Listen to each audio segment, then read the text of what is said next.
એક નાની સમજણ છે, સાંભળી લેશો, ઉતારી લેશો તો કોઈ સ્કિલ કે ટેલેન્ટ એવું નહીં હોય કે જે તમને લાઈફમાં નહીં આવડે.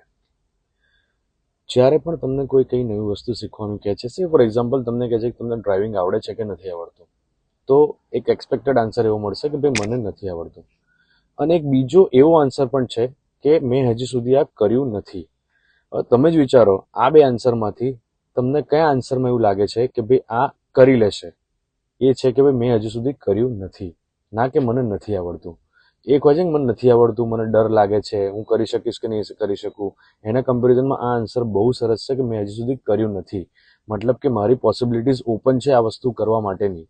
તો આ અંતર, જે અંતર તમને આ બે આન્સરમાં લાગ્યો છે, એ અંતર છે તમારા એટીટ્યુડનો, તમારી એ વસ્તુનો લેવાના અપ્રોચનો. તો ઓલવેઝ લાઈફની અંદર તમારે આ જ અપ્રોચ રાખવાની જરૂર છે કે ભાઈ મેં હજી સુધી આ કર્યું નથી, મતલબ કે આ હું કરી લઈશ. તો always B positive to your self અને નવી વસ્તુ શીખતા રહો.